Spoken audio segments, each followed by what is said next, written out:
Los nuevos centros de la esfera. William Ospina.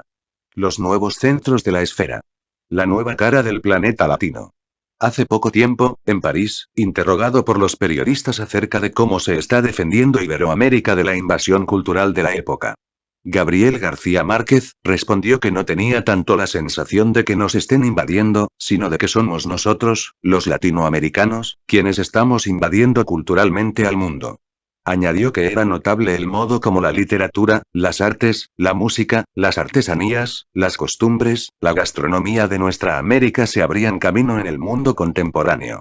Es verdad. En los tiempos del llamado boom literario latinoamericano, cuyo nombre mismo es expresión de que no se trató de un fenómeno local, ya empezaba a ser notable la presencia de nuestras culturas en las sociedades del planeta, y desde entonces cada vez es más perceptible su influencia.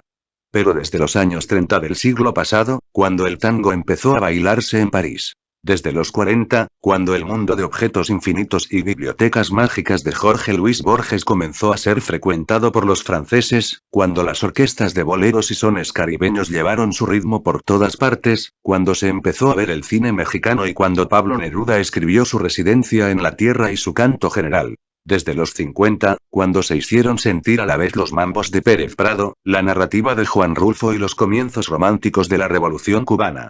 Y desde los años 60, cuando Julio Cortázar, Jorge Amado, Mario Vargas Llosa, Joao Guimarães Rosa, Carlos Fuentes, José Lezama Lima, Alejo Carpentier, Ernesto Sábato, Ernesto Cardenal, Miguel Ángel Asturias y el propio Gabriel García Márquez se convirtieron en nuestros mayores escritores del siglo, y algunos de ellos en verdaderas leyendas vivientes, la progresión no ha dejado de crecer. Un fenómeno que se daba, paralelamente, se nos hizo cada vez más visible. Que también las artes plásticas de Latinoamérica se habían ido abriendo camino en el mundo occidental, desde los tiempos de los grandes muralistas mexicanos y de los artistas uruguayos Pedro Figara Torres García, pasando por Frida Kahlo, Remedios Varo, Edgar Negrete, Eduardo Ramírez Villamizar, Armando Raverón, Soto, Cuevas, Guayasamín, de Escistlo, Bravo, Obregón, Caballero o Morales, entre tantos otros, y alcanzado la fama legendaria con nombres como Orozco, Diego Rivera, Wilfredo Lamo, Fernando Botero. Ya en los años 50 los libros de Pedro Enrique Zureña, el gran polígrafo dominicano, mostraban el fresco colosal de una cultura literaria y estética continental por completo interdependiente, que abarcaba, por supuesto, también de Brasil, y mencionaban además la excelencia de compositores como Carlos Chávez de México, autor de notables piezas sinfónicas. Como el argentino Alberto Ginastera, autor de una célebre ópera inspirada en la novela Bomarzo de Manuel Múgica Laínez. O como el maestro brasileño Heitor Villa-Lobos, cuyos insólitos ensambles de instrumentos y cuartetos de cuerdas han marcado época en la música contemporánea. Pero, por supuesto, esa presencia nuestra en el mundo es más inmediatamente perceptible en la muchedumbre de rostros mestizos que llenan las ciudades de Estados Unidos, en los chicanos de Los Ángeles, en los restaurantes de comida mexicana o peruana o cubana que abundaban en Nueva York y en Miami, en los conjuntos de música andina que tocan en los del metro de París, en esos barcos anclados en el Támesis, no lejos del Big Ben, donde enjambres de colombianos incorregibles toman aguardiente y oyen canciones de despecho, en el hecho de que las cadenas de televisión con más audiencias en Estados Unidos son las llamadas cadenas hispanas. Ello se debe, por igual, a que cada vez hay más emigrantes latinoamericanos, y también a que el proceso de intercomunicación planetaria favorece, necesariamente, a quienes tienen más cosas por mostrar y por decir, y la diversidad cultural latinoamericana es una de las más notables, aunque todavía no de las más conocidas, del mundo. Esos inmigrantes llegaron por oleadas a Europa y Estados Unidos. Los cubanos del exilio, los mexicanos en busca de trabajo, los chilenos arrojados por Pinochet, los argentinos y uruguayos perseguidos por sus dictaduras, los colombianos expulsados por la violencia, los brasileños, puertorriqueños, dominicanos, peruanos, que buscan un futuro mejor en los países ricos, y que creyendo llevar solamente sus necesidades y sus ilusiones llevan también consigo sus lenguas, sus tradiciones, sus costumbres, y una nostalgia singular con espíritu de bolero y de son y de tango, una nostalgia curiosa que no parecen sentir los ingleses, los franceses ni los italianos en su relación con su mundo de origen. Pero qué gentes son estas que a pesar de su enorme diversidad son percibidas por el mundo como un solo pueblo, y han merecido, por una de esas curiosas volteretas en que se complace la historia, heredar el nombre de una de las más ilustres tradiciones culturales del planeta, hasta ser llamados, genéricamente, los latinos. Interrogar su génesis es asomarse al más decisivo de los hechos históricos de la modernidad, es mirar en el corazón de Occidente y ver una edad de hierro y sangre que lenta e inexorablemente, al ritmo de sus agonías y de sus esperanzas, se va cambiando en elocuencia y en música. Cuando hablamos del descubrimiento de América, tendemos a mirarlo como un momento histórico y como un hecho geográfico, el ápice de la fortuna en la era de los descubrimientos, el instante en que las dos caras del planeta, hasta entonces totalmente separadas, se miraron por primera vez. Resulta asombroso pensar que hasta hace apenas 5 siglos el Océano Atlántico, que es hoy la ruta de muchas de nuestras migraciones, era una extensión marina que prácticamente nunca había sido visitada por los seres humanos. Algún dragón perdido de esos incansables viajeros, los vikingos, había tocado las costas de Terranova, y había dejado olvidadas unas monedas de plata en sus bosques, pero la aventura descubridora de los nórdicos no dejó huellas en la historia. El descubrimiento español marcó más tarde el comienzo del más grande imperio conocido hasta entonces, e hizo decir a Carlos V que en sus dominios no se ocultaba el sol, pues cuando se ponía sobre las Sierras Doradas de California ya estaba alboreando sobre las Islas Filipinas, y cuando se ocultaba en Manila estaba asomando sobre los últimos pinares de Alemania. Pero América no fue un punto más de llegada de los europeos. Fue, en muchos sentidos, una prolongación de su civilización, y unió su destino al destino de Europa de un modo que nunca se cumplió plenamente en Asia ni en África. Ni Alejandro helenizó a Persia, ni Julio César romanizó a Egipto, ni Roma latinizó a Cartago ni al Asia Menor, y la verdad es que después ni los ingleses europeizaron a la India y la China, ni los franceses lograron llevar el espíritu cartesiano a la península indochina. A partir del descubrimiento, América fue un laboratorio de mezclas étnicas y de fusiones culturales vasto y complejo, aunque durante mucho tiempo esas convergencias y esas funciones estuvieron por fuera de la mirada y de la conciencia de la gran cultura occidental. Para Europa, América significó una súbita expansión del territorio disponible, y la verdad es que en poco más de 4 siglos llegaron aquí unos 100 millones de inmigrantes. Hoy son nuestros países los que envían sus desplazados y sus desheredados en busca de futuro a tierras más afortunadas, pero conviene no olvidar que América fue, en otros tiempos, el refugio de la humanidad, y que en nuestro continente encontraron su hogar y su destino millones de seres humanos desterrados por el hambre, las guerras y las tiranías. Tal vez nunca en la historia se hayan producido tan masivos desplazamientos de seres humanos como los que vinieron a América, ni siquiera cuando las hordas de indoeuropeos avanzaron ocupando Europa, ni cuando el Imperio Romano se apoderó del mundo conocido, ni cuando los moros ocuparon los confines al norte del Mediterráneo, ni cuando las huestes de Gengis Khan arrasaron el Asia.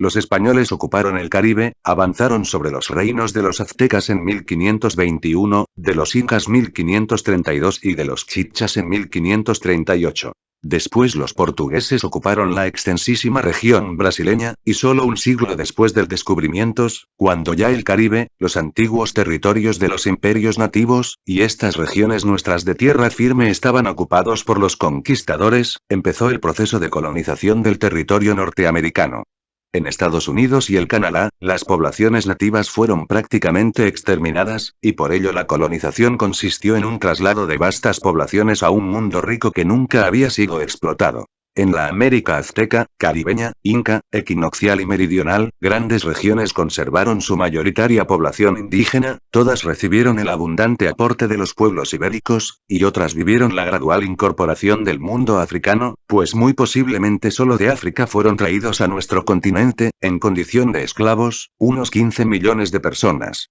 Esto marcó la principal diferencia entre los mundos del norte y del sur del continente americano. Se diría que el norte se convirtió en una prolongación de la cultura europea, ensombrecida por la esclavitud, aunque renovada por la sensación bíblica de estar poblando la tierra prometida, y por la conciencia adámica de estar comenzando un mundo.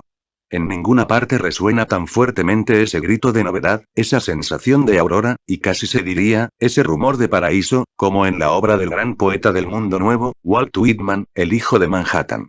La América Latina, mientras tributaba por 3 siglos sus riquezas a Europa, vivió algo muy diferente, la fusión en distintos grados de las culturas de los 3 continentes, que formaron nuestro primer gran mosaico cultural. Países mayoritariamente blancos de origen europeo, como Argentina, Uruguay y hasta cierto punto Chile. Países mayoritariamente indígenas, como México, Guatemala, Ecuador, Perú y Bolivia. Países mayoritariamente mulatos, como Brasil, Cuba, República Dominicana, Haití o Jamaica. Y países mestizos, como Colombia o Nicaragua, que no son ni mayoritariamente blancos, ni indígenas, ni africanos, sino que presentan una gran cantidad de mezclas raciales y culturales.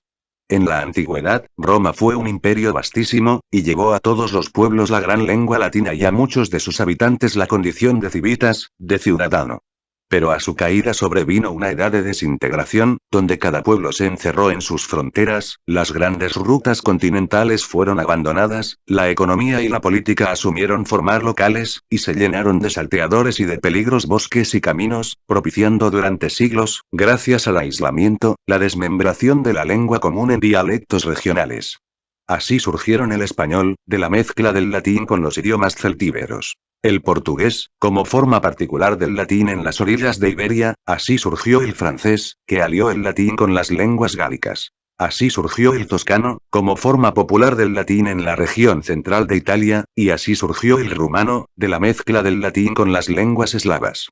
Hasta el inglés, una derivación del antiguo anglosajón, se cargó de vocablos de origen latino, ya que las islas británicas habían sido el último confín del Imperio romano.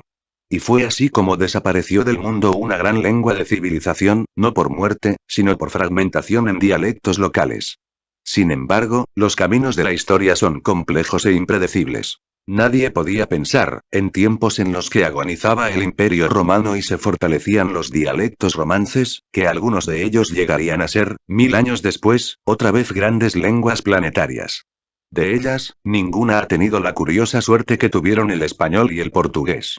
Pero es que con la información del gran imperio ibérico de Carlos V, en el siglo XVI, también se sentaron las bases de la nueva era económica, al nacer, gracias al tráfico de metales de América, el comercio mundial. Por ello, cuando el imperio se desintegró, al llegar a comienzos del siglo XIX, la independencia de las naciones iberoamericanas, los países no se aislaron plenamente como en tiempos de la declinación de Roma, y el creciente fenómeno de la globalización nos ha encontrado en posesión de unas lenguas comunes vigorosas y enriquecidas. Ahora bien, pocas historias tan ejemplares como la del enriquecimiento de esas lenguas. La lengua latina había producido en España algunas de las expresiones literarias más altas de su tiempo, las obras poéticas y filosóficas de Lucano y de Séneca. Nada sorprendente para una región que también había regenerado políticamente al imperio al dar nacimiento a los grandes emperadores Trajano y Adriano, que fueron luz de su época. Pero después de la caída del imperio, el primer gran aporte ajeno fue la algarabía. La palabra algarabía significa hoy, para nosotros, un bullicio incomprensible, pero en su origen era simplemente el nombre de la lengua árabe. Cuando el Islam trajo sus arquitecturas refinadas, sus salas con surtidores, sus filósofos, y sus dromedarios a las sequedades de Granada y de Córdoba, 7 siglos proyectó su refinamiento sobre la cultura cristiana, fue dejando también en el idioma vecino las sonoridades de su lengua. Esta influencia llenó de una musicalidad nueva la poesía española, así como enriqueció unas posibilidades filosóficas que después fueron largamente frustradas por el dogmatismo cristiano y por los garfios de sus tribunales de la Inquisición. Europa era bárbara cuando el Islam era una civilización refinada, cuyos fisiólogos establecieron algunos fundamentos de la medicina moderna, cuyos matemáticos eran los más destacados de la época, cuyos filósofos Averroes y Avicena recuperaron la obra de Aristóteles, olvidada por Occidente, cuyos cuentistas trajeron tonos fantásticos, una imaginación excesivamente restringida por la Iglesia y por el espíritu aldeano. Tal vez haya sido un vestigio de la poesía árabe, que venera la musicalidad en el lenguaje como una virtud en sí misma, no tributaria necesariamente de un sentido al modo los arabescos son música pictórica y no representación de imágenes ni de ideas, lo que permitió el surgimiento de aventuras poéticas como la de Góngora, tejedor de cristales y caprichoso arquitecto verbal. Pero por los tiempos mismos del descubrimiento, los poetas Juan Boscán y Garcilaso de la Vega aceptaron el reto de un embajador veneciano para traer al español la musicalidad de la lengua italiana. Los ritmos y las formas de la poesía que habían refinado Petrarca con sus sonetos, los trovadores con sus canciones, y Dante con los tercetos de su viaje por los pozos fétidos del infierno, por los peñascos musicales del purgatorio y por las terrazas del paraíso, sostenidas por columnas de justos y por alas de ángeles. Allí comenzó el siglo de oro español, que cantó al amor a la vez sensual y místico en la voz de San Juan de la Cruz, que tejió con músicas delicadas pensamientos imborrables en la voz de Fray Luis de León, que razonó hondamente y moralizó en los endecasílabos armoniosos de Quevedo, que supo ser flexible y apasionado en los versos de Lope de Vega, que construyó los períodos admirables en su sonoridad y en laboriosidad de Luis de Góngora, y que finalmente recogió su fuerza expresiva y su capacidad de testificar a la vez la muerte de una época y el nacimiento de otra, al fundar en la obra de Cervantes el género literario típico de la Edad Moderna, la novela. Ya con el aporte del árabe y del italiano, la lengua había sido capaz de eternizar en el lenguaje el surgimiento mismo de la modernidad. Pero tanto el castellano como el portugués se vieron también enfrentados al más grande desafío que lengua alguna hubiera vivido en toda la historia. El desafío de nombrar un mundo totalmente desconocido. Todo un continente, con sus selvas y sus ríos, con climas y sus cordilleras, con sus pueblos y sus culturas, con sus dioses y sus siglos, con sus cantos, sus guerras y sus mitologías, emergió de pronto ante los ojos desconcertados de Europa, y aunque muchos en las cortes del viejo mundo, y aun entre los filósofos, los letrados y los poetas de entonces, no advirtieron la magnitud de los problemas y de los desafíos que ese descubrimiento planteaba para el conjunto de la civilización, la época hizo que muchos hombres, enfrentados por azar a unas tareas que normalmente no les correspondían, captaran y testimoniaran la irrupción de América en la sensibilidad de Occidente, su incorporación al universo conocido, y los muchos temas que habría para la sensibilidad, para la imaginación y para el pensamiento. Allí vio el mundo una edad en que humildes soldados se convertían en grandes creadores del lenguaje, en el que los mercaderes se cambiaban en narradores, en el que los aventureros hambrientos encontraban la poesía de la sangre y del oro. Muchos historiadores se han preguntado por qué fueron tan pocos los grandes sabios y los grandes escritores de Europa que vinieron a vivir la experiencia directa del mundo americano, y por qué tuvieron ser casi siempre unos guerreros de mediana cultura y unos cronistas de formación nada exquisita a quienes le fue dado reconocer este mundo, describir el primer choque de las culturas y conservar para los siglos el testimonio de esas auroras de sangre. El mundo sabe improvisar sus poetas y sus conductores cuando los necesita. Dadas las circunstancias de la época, dados los dogmatismos y los rigores de la Inquisición, me atrevo a pensar que no estuvo tan mal que hubieran sido esos personajes modestos en su formación quienes tejieron el vasto cosmos de las crónicas de Indias y pintaron el sangriento tapiz de la época. Tal vez los filósofos y los sabios, formados en una más rígida tradición que los inexpertos escribanos y que los aventureros desprevenidos, habrían visto menos que los vieron los cronistas, y tal vez lo habrían inscrito en un lenguaje más adocenado de las formalidades de la época, de un modo menos perceptivo. Muchos cronistas de Indias, como muchos de los autores de las sagas guerreras de Islandia, tomaban sus recursos de la vida más que los hábitos de la tradición, y eran enormemente inventivos porque sus giros literarios a menudo se los imponía el vértigo mismo de los hechos. Lo cierto es que gracias a esos autores, a Bernal Díaz del Castillo y a Gonzalo Fernández de Oviedo, a Bartolomé de las Casas y a Cieza de León, a Juan de Castellanos y a Fray Pedro Simón, entre tantos memorables testigos de los primeros tiempos de América, la substancia de un mundo que no volveremos a ver y el torbellino de una época irrepetible se salvaron para la posteridad y representaron un nuevo aporte al proceso de enriquecimiento de la lengua. Pero lo que ocurría era la formación de una nueva era mundial. Debido al descubrimiento de América, a la confirmación de la redondez del planeta y a la relativización de muchas viejas verdades gracias a las preguntas que este descubrimiento traía consigo. Grandes sabios, a lo largo de la historia, habían sugerido e incluso demostrado la redondez del planeta, pero una cosa es pensarlo y otra cosa es vivirlo. Solo a comienzos del siglo XVI, comenzó la humanidad a vivir de verdad en una esfera, y todavía sería lenta la conquista de la conciencia de esa esfera, pues podemos afirmar que la humanidad siempre fue capaz de vivir, no en la plenitud de una cosmovisión, sino en retazos de cosmovisiones distintas, toscamente ensambladas hasta producir una ilusión de coherencia. Solo a fines del siglo XX, pudimos ver a la Iglesia Católica aceptando las verdades de Galileo, y el hecho tuvo ribetes sorprendentes porque la Iglesia, sin duda sincera en su contrición, decidió graciosamente perdonar a Galileo, 5 siglos después, cuando lo único sensato habría sido pedirle perdón. Así que el hecho de que las verdades se demuestren no garantiza que la humanidad realmente las incorpore a su realidad cotidiana, y se diría que el mundo vive espontáneamente en una niebla mezclada de certezas y de fantasías, a las que a menudo solo les dan coherencia a los mitos. El oro y la plata de América fueron decisivos en la consolidación de la sociedad mercantil. Más de 20.000 toneladas de plata mexicana y peruana, y una cantidad indeterminada de toneladas de oro de la Nueva Granada y de otras regiones, eran sin duda un caudal gigantesco, que corrió por las venas de Europa, y que harto contribuyó a la formación del capitalismo moderno. Todavía es conmovedor ver esas estatuas de oro de la Catedral de Sevilla, en las que ingresó al culto del dios cristiano el oro fundido de los dioses solares de América, pero fue a manos de los banqueros alemanes, de los piratas ingleses y de los mercaderes de Flandes que fue a parar la mayor parte de esa riqueza que no hizo fortuna de España.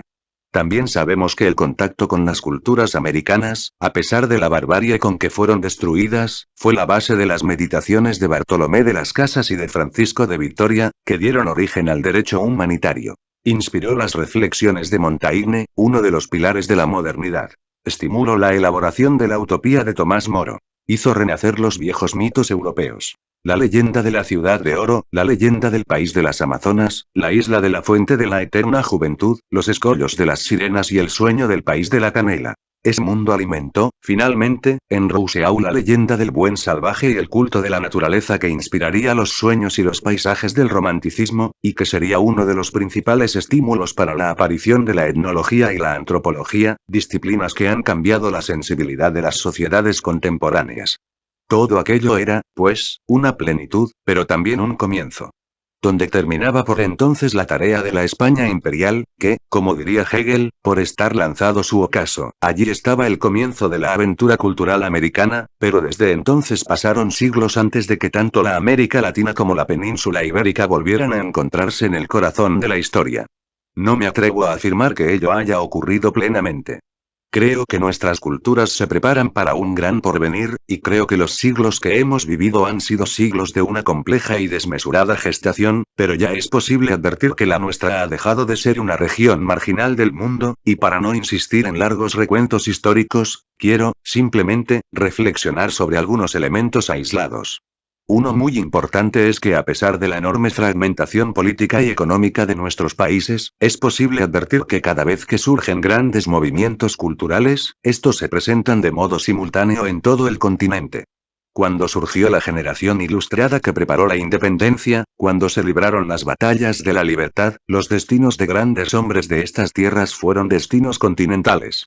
Aquella generación de patriotas latinoamericanos conmovió al mundo, y no hay duda de que a comienzos del siglo XIX, nuestros países formaron parte destacada de la historia mundial. No es solo porque hallamos la estatua de Bolívar en el puente Alejandro III, en París, o en el centro de una plaza de El Cairo, o en el Parque Central de Nueva York. No es solo porque en los recuentos enciclopédicos de los grandes hechos del milenio, no por ligeros menos significativos, se advierte que los dos grandes momentos de América Latina que figuran son la era de la conquista y la era de la independencia. Es evidente que, aunque América estaba incorporada a la historia mundial desde el descubrimiento, y era ya desde entonces inconcebible sin el aporte de Europa y de África, solo en los últimos años del siglo XVIII, y en los primeros del XIX, pareció tomar conciencia de su ubicación cósmica, y pareció asumir la decisión de tomar el destino en sus manos. Hay que oír el modo como hablaba Bolívar para percibir la magnitud de su conciencia histórica y la fina percepción que tenía de su época y del modo como pertenecíamos al mundo.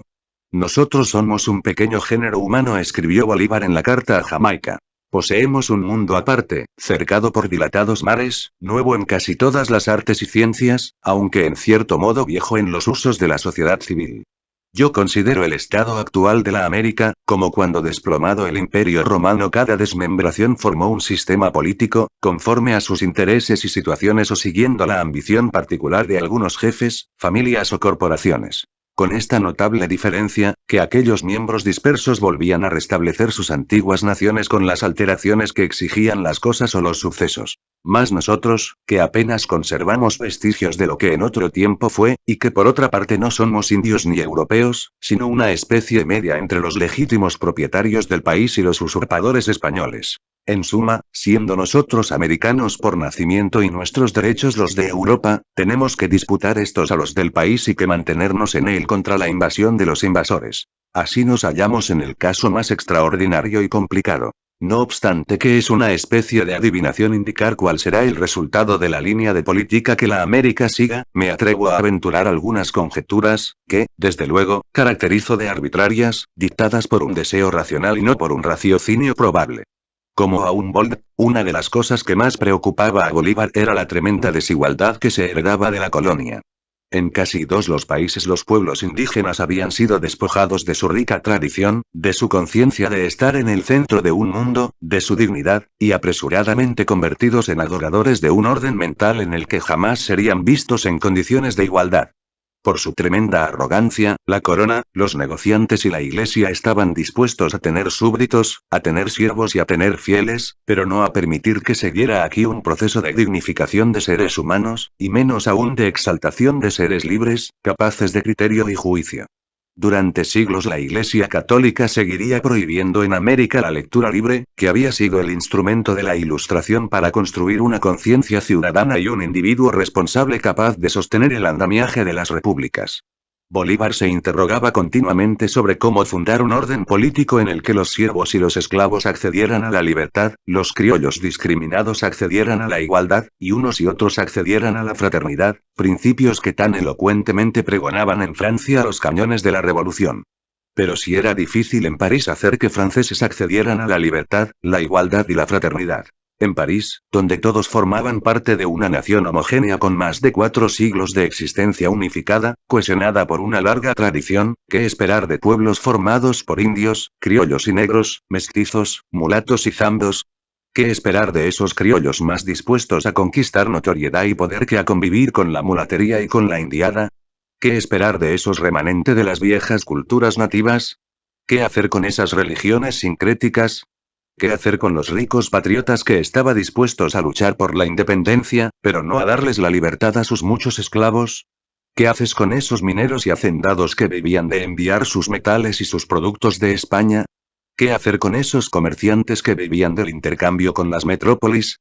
¿Qué hacer con los que habían aprendido los 1000 matices de la trampa de la burocracia, con la ya floreciente tradición del legalismo sinuoso, ese imperio de leguleyos que apretaban y volvían a apretar las tuercas de la ley para medrar de sus vacíos y parasitar de sus ambigüedades? Se sabe que muchos indígenas se resistieron a la idea de la independencia porque temían, con razón, que los mestizos que se harían cargo de estados podían llegar a ser más excluyentes y más despectivos con indios, negros y mulatos, que los propios españoles. También en su tiempo muchos esclavos rechazaron la idea incomprensible de que fuera abolida la esclavitud, ya que sin una amplia y larga labor pedagógica y social de cambio de valores, de construcción de una ética de la igualdad, y de ofrecimiento efectivo de oportunidades educativas, políticas, legales y económicas, la libertad de los esclavos se limitaba, como ha dicho Estanislao Zuleta, a dejarlos libres de comida y de techo.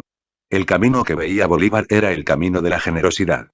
Creía en la necesidad de un lento y paternal trabajo pedagógico que les enseñara a las razas, a las clases sociales, a las regiones y a las tradiciones a convivir, potenciando lo mejor de todas ellas y estableciendo ese diálogo creador en el marco de una legislación rica en garantías, que les permitiera superar en poco tiempo el trauma de un siglo de salvajes conquistas y 2 siglos de arrogancia colonial. Yo deseo más que otro alguno ver formar en América la más grande nación del mundo, menos por su extensión y riquezas que por su libertad y gloria. Aunque aspiro a la perfección del gobierno de mi patria, no puedo persuadirme que el nuevo mundo sea por el momento regido por una gran república. Como es imposible, no me atrevo a desearlo, y menos deseo una monarquía universal en América, porque este proyecto, sin ser útil, es también imposible. Los abusos que actualmente existen no se reformarían y nuestra regeneración sería infructuosa. Los estados americanos han menester de los cuidados de gobiernos paternales que curen las llagas y las heridas del despotismo y la guerra. Así como había desde siempre una América caribeña, una América andina y una América amazónica, una América de los desiertos del norte y una América de las pampas del sur, se había ido definiendo también una América blanca, una América india y una América negra. O mejor aún, una Euroamérica predominantemente blanca, como la de Argentina o Chile. Una Indoamérica indígena y mestiza, en México, Guatemala, Ecuador, Perú o Bolivia, una Afroamérica predominantemente negra y mulata, en Cuba, Haití, República Dominicana, Jamaica o Brasil. Ello no significaba que todos los países no fueran mestizos en mayor o menor grado, pero de esa composición original derivaban muchos elementos que caracterizaron a sus culturas. Cada una de estas Américas tendría elementos singulares que aportar al mosaico de la civilización, y era imposible que la solución de esos conflictos se diera por el hallazgo casi mágico de un sistema político adecuado a sus necesidades. Todos los sistemas políticos son fruto de la tradición y de la experiencia, y la América mestiza era un experimento nuevo en la historia del mundo. La conquista de su independencia formal sería apenas el primer paso de una larga búsqueda que exigía el experimento de la convivencia social en el marco de legislaciones nuevas, el fortalecimiento económico gobernado por el ideal de la autonomía y la independencia cultural. Bien dijo Simón Rodríguez que solo hallaríamos soluciones cuando no nos pensáramos diferentes de un país a otro y cuando no creyéramos en más fronteras que las naturales del continente. 2 siglos después aún no se han cumplido plenamente esas condiciones para la existencia del continente como una nacional solidaria con firmes compromisos y con responsabilidades compartidas frente al destino del mundo, pero a pesar del caos aparente, es mucho lo que hemos avanzado. El mestizaje, que era nuestra gran dificultad, es también nuestra gran oportunidad en el escenario de la cultura contemporánea, ya que la tendencia a los mestizajes y los mulatajes es una de las principales características de la modernidad. El mundo no tiene ya hacia ninguna forma de pureza racial o cultural, sino hacia todo tipo de fusiones. Ello explica el valor de las culturas mestizas como rostros plenos de la época. Sus desafíos son los más imperiosos ya que frente al peligro persistente de los fascismos, que pretenden reivindicar la superioridad de las razas puras, de las lenguas puras, de las religiones únicas o de las culturas homogéneas, y que absurdamente pretenden imponérselas al mundo entero, la única alternativa es encontrar el valor de las fusiones y mostrar la civilización mestiza como el más probable rostro del futuro. Así, nuestros países, sobre los cuales el poder hegemónico de ciertas culturas obró tantas atrocidades y tantas violencias, se han visto obligados antes que cualquier otro a ser los laboratorios de esa nueva edad planetaria. A eso apuntaba, desde una época en que ni la etnología ni la antropología habían dado a las culturas su vindicación y su justificación, el ideario de ese gran hombre de acción y gran soñador de futuros que fue el libertador Bolívar. Hay en sus ideas más una suerte oscura intuición que un preciso desarrollo conceptual. Hermanando por la tradición y por la lengua, tal vez no esté muy lejos el día en que se cumpla el todavía borroso sueño de una unidad de naciones de nuestra América, como se bosqueja en aquellas palabras finales de la Carta de Jamaica. Es una idea grandiosa pretender formar de todo el mundo nuevo una sola nación con un solo vínculo que ligue sus partes entre sí y con el todo. Ya que tiene un origen, una lengua, unas costumbres y una religión, debería, por consiguiente, tener un solo gobierno que confederase los diferentes estados que hayan de formarse. Mas no es posible, porque climas remotos, situaciones diversas, intereses opuestos, caracteres desemejantes, dividen a la América.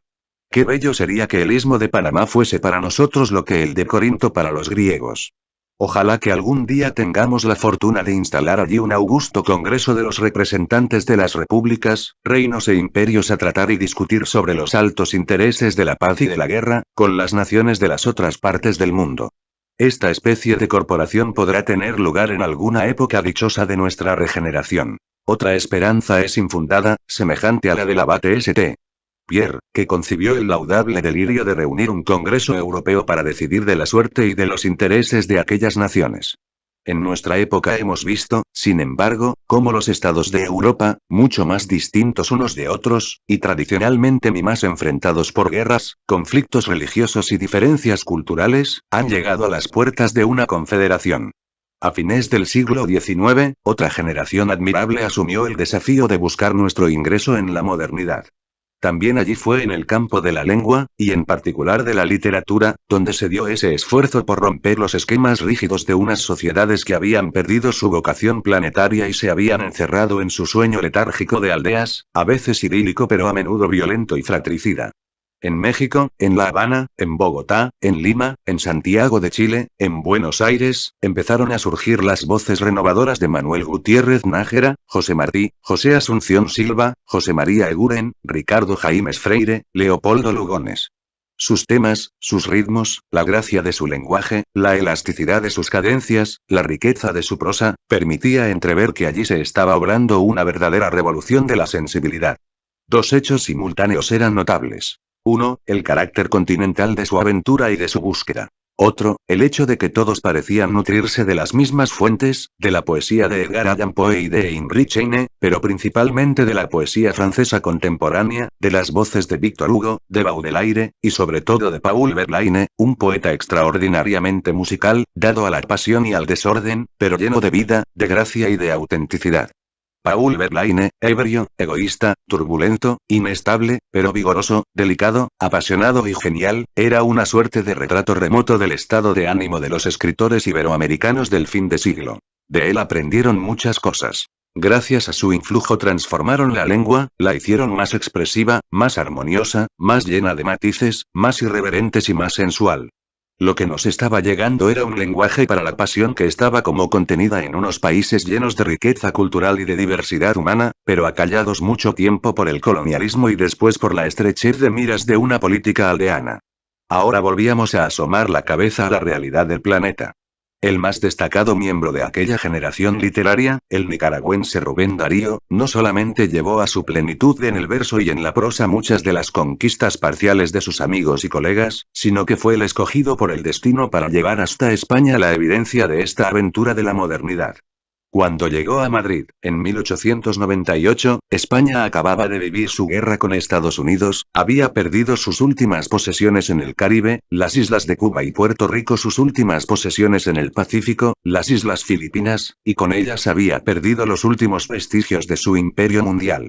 Las viejas generaciones literarias españolas sucumbían a la postración en un país desencantado, pero las nuevas estaban ávidas de encontrarse con el mundo y de construir una España moderna, adaptada a la época, capaz de vivir plenamente la nueva aventura de no ser ya un imperio casi ficticio, sino una de las más originales naciones de Europa. Allí encontró Rubén Darío a esos jóvenes, Antonio Machado y Miguel de Unamuno, Juan Ramón Jiménez y Ramón del Valle Inclán, también grandes lectores del francés, renovadores de la sensibilidad, ávidos de futuro. Ese encuentro dio grandes frutos, y así como la generación de los modernistas latinoamericanos había encontrado en la sensibilidad, el talento y la generosidad de Darío el vocero ideal para representarlos ante España, los nuevos escritores españoles encontraron en él su mejor emisario para América. Rubén Darío se convirtió no solo en el símbolo del modernismo latinoamericano, sino también en el símbolo de una inesperada convergencia de las dos alas de la lengua, a ambos lados del Atlántico. Y es porque ese contacto se dio, porque en ese momento afortunado aquel diálogo fue posible, por lo que la lengua castellana, que había pasado casi en silencio 2 siglos en que el resto de las grandes lenguas de Europa vivían el esplendor de su creatividad, los siglos del clasicismo, del racionalismo y del romanticismo, y habían dejado de ser instrumento de las grandes aventuras del espíritu, se reencontró con su destino de gran lengua de civilización, y emprendió a lo largo del siglo XX, la aventura que la ha convertido no solo en la tercera lengua del mundo, después del mandarín y del inglés por la cantidad, sino en una de las más vigorosas de los tiempos modernos, una de las lenguas que tendrán que asumir de un modo protagónico en el planeta la responsabilidad del futuro, las tareas de reflexión, de creación y de comunicación que se abren ante nosotros en esta encrucijada de los siglos. En 1936, el gran escritor y pensador mexicano Alfonso Reyes pronunció en un foro internacional, y publicó en la revista Sur, de Buenos Aires, unas reflexiones sobre el modo como percibían nuestros mayores su destino como hijos de este continente. La inmediata generación que nos precede, todavía se creía nacida dentro de la cárcel de varias fatalidades concéntricas. Los más pesimistas sentían así. En primer lugar, la primera gran fatalidad, que consistía desde luego en ser humanos, conforme a la sentencia del antiguo sileno recogida por Calderón. Porque el delito mayor del hombre es haber nacido, dentro de este, venía el segundo círculo, que consistía en haber llegado muy tarde a un mundo viejo. Aún no se apagaban los ecos de aquel romanticismo que el cubano Juan Clemente Cenea compendia en 2 versos. Mis tiempos son los de la antigua Roma, y mis hermanos con la Grecia han muerto. En el mundo de nuestras letras, un anacronismo sentimental dominaba a la gente media. Era el tercer círculo, encima de las desgracias de ser humano y ser moderno, la muy específica de ser americano. Es decir, nacido y arraigado en un suelo que no era el foco actual de la civilización, sino una sucursal del mundo. Para usar una palabra de nuestra Victoria Ocampo, los abuelos se sentían propietarios de un alma sin pasaporte. Y ya que se era americano, otro hándicap en la carrera de la vida era el ser latino o, en suma, de formación cultural latina. Era la época de la coitidiana superiorité des anglo-saxons. Era la época de la sumisión al presente estado de las cosas, sin esperanzas de cambio definitivo ni fe en la redención. Solo se oían las arengas terodó, nobles y candorosas. Ya que se pertenecía al orbe latino, nueva fatalidad dentro de él pertenecer al orbe hispánico. El viejo león hacía tiempo que andaba decaído. España parecía estar de vuelta de sus anteriores grandezas, escéptica y desvalida. Se había puesto el sol en sus dominios. Y, para colmo, el hispanoamericano no se entendía con España, como sucedía hasta hace poco, hasta antes del presente dolor de España, que a todos nos hiere. Dentro del mundo hispánico todavía venimos a ser dialecto, derivación, cosa secundaria, sucursal otra vez. Lo hispanoamericano, nombre que se ata con guioncito, como con cadena. Dentro de los hispanoamericano, los que me quedan cerca todavía se lamentaban de haber nacido en la zona cargada de indio. El indio, entonces, era un fardo, y no todavía un altivo deber y una fuerte esperanza. Dentro de esta región, los que todavía más cerca me quedan tenían motivos para afligirse de haber nacido en la temerosa vecindad de una nación pujante y pletórica, sentimiento ahora transformado en el inapreciable honor de representar el frente de una raza. De todos estos fantasmas que el viento se ha ido llevando o la luz de día ha ido redibujando hasta convertirlos, cuando menos, en realidades aceptables, algo queda todavía por los rincones de América, y hay que perseguirlo abriendo las ventanas de par en par y llamando a la superstición por su nombre, que es la manera de ahuyentarla. Pero, en sustancia, todo ello está ya rectificado. Sentadas las anteriores premisas y tras este examen de causa, me atrevo a asumir un estilo de alegato jurídico. Hace tiempo que entre España y nosotros existe un sentimiento de nivelación y de igualdad. Y ahora yo digo ante el Tribunal de Pensadores Internacionales que me escucha. Reconocemos el derecho a la ciudadanía universal que ya hemos conquistado. Hemos alcanzado la mayoría de edad. Muy pronto os habituaréis a contar con nosotros. Hasta aquí el texto de Alfonso Reyes. Yo me atrevo a afirmar que ese tiempo ha llegado, y el propio Alfonso Reyes es uno de los forjadores de esta edad en que el específico modo de pensar y el muy diverso estilo de creación de nuestras culturas ha empezado a hacerse indispensable para el mundo. El siglo XX fue el siglo en que Iberoamérica pasó de la invisibilidad y la lejanía a estar en el centro de los dramas del mundo contemporáneo, pero en el centro también de sus aventuras espirituales. Nadie puede ignorar que nuestra presencia actual en el ámbito internacional está profundamente marcada por las dificultades propias de nuestra realidad, por la persistencia de males muy modernos. Nadie puede ignorar la existencia del narcotráfico, del terrorismo, de los exilios políticos y económicos.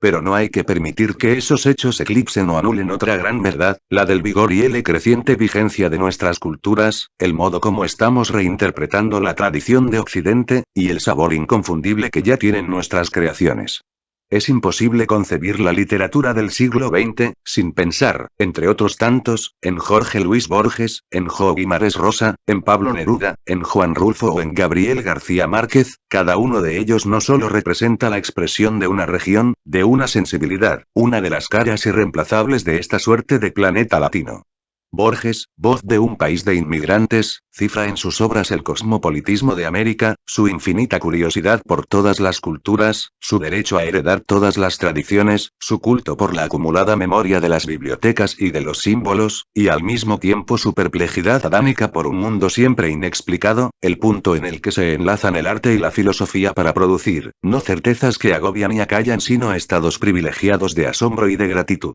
Rulfo, voz de un mundo indígena, aparentemente, abolido, hace surgir en su poesía el rumor espectral de una realidad en donde la vida y la muerte se enlazan, en donde el tiempo es a la vez un soplo de vigilia y de sueño, en donde la intimidad y la historia dialogan en el lenguaje descarnado de las emociones elementales. Neruda y Guimarães Rosa, nos asoman a la turbulencia de un mundo donde todavía existe la naturaleza en un sentido que muchas regiones del planeta ya han perdido, una naturaleza que el lenguaje asedia y nunca alcanza del todo. Nos asoman a la eterna aventura americana de intentar nombrar con una lengua siempre insuficiente un mundo de desmesurada fecundidad y de poderosa violencia, y nos revelan cómo sigue siendo urgente la tarea de incorporar lo inominado y lo desconocido en el orden de lo sagrado y de lo humano, la tarea central de toda la poesía.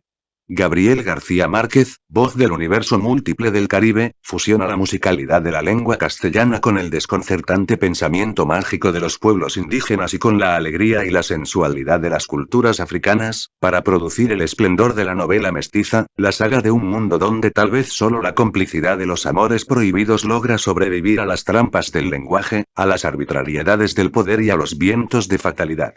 Si estos autores, y tantos otros, se han abierto camino en el corazón de sus contemporáneos en todo el mundo, es porque las síntesis que mencionaba Alfonso Reyes no han cesado de darse en nuestra cultura, porque Iberoamérica empieza a tener respuestas para el mundo, y las tendrá cada vez más en la medida en que asuma toda su riqueza, la sabiduría y la suma de conocimientos de sus pueblos indígenas, el vigor, la alegría y el sentido del ritmo de sus pueblos afroamericanos, la honda huella de civilizaciones de su pasado ibérico y latino, y el crecimiento aporte de las culturas que han llegado a nosotros para quedarse. Podemos afirmar que Iberoamérica ha entrado en diálogo de igualdad con el mundo en el campo de la cultura. Tal vez no falte mucho tiempo para que ese intercambio cultural se convertía también en un verdadero intercambio económico y político, y en algo mucho más importante y más urgente, en un diálogo, en condiciones de igualdad con el resto del mundo, sobre los rumbos de la civilización humana y sobre el porvenir del planeta. Fin. Los nuevos centros de la esfera. William Ospina.